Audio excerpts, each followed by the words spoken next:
家好，今日會同大家講解下單元16嘅幾條題目。咁首先呢係閱讀理解嘅第一題，詞語填充嘅題目。咁做呢類型嘅題目嘅時候，我哋應該點樣去做呢？咁其實老師喺堂上面都教過大家係有啲技巧可以去協助到你哋去到做呢類型嘅題目嘅。咁首先呢，我哋就要將嗰條題目讀一次啦，去幫助自己去理解整條題目嘅意思。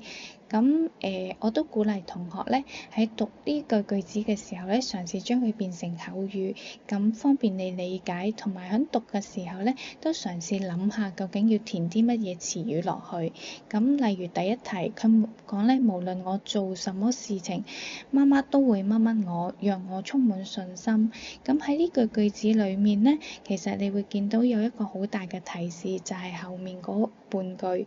咁佢話讓我充滿信心，咁即係媽媽做咗啲乜嘢令到我充滿信心呢？同埋前面呢度應該係要填一個動詞嘅。咁當你將佢變成口語咁樣讀嘅時候，咁你就一路去思考下，咁應該填啲乜嘢詞語落去啦。咁思考完之後，我哋就嘗試喺文章裡面去揾出一個差不多意思嘅詞語。咁當我哋咁樣逐行逐行去睇嘅時候呢，你應該去到差唔多呢一個位置，係啦，呢度，咁你會見到有一個鼓勵嘅詞語。咁鼓勵呢個呢，其實就係佢嘅答案嚟嘅。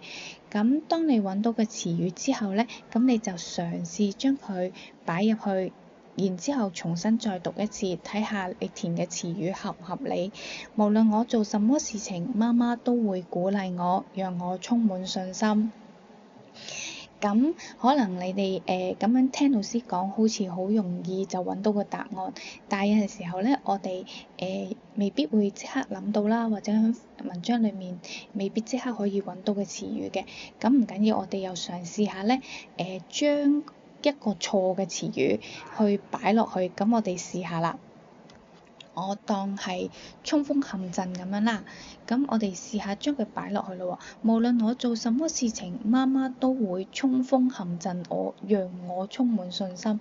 咁其實你讀落去嘅時候，你就會覺得成句句子咧，其實係有啲怪怪地嘅。咁即係其實嗰個詞語唔合理咯。所以就算你揾到一啲詞語，你都嘗試將佢擺入去之後，你重新再讀一次啲句子，係啦。咁然之後睇下佢會唔會怪怪地，會唔會唔合理？咁其實嗰個未必係答案，咁你就嘗試去揾其他嘅詞語。同埋咧，通常呢類型嘅題目咧，都會係考同學仔一啲嘅生字嘅，係啦。咁所以如果有啲詞語你哋未必識嘅，咁嗰個詞語有機會就係答案，咁你就嘗試將佢擺入去試下，睇下佢句子啱唔啱啦。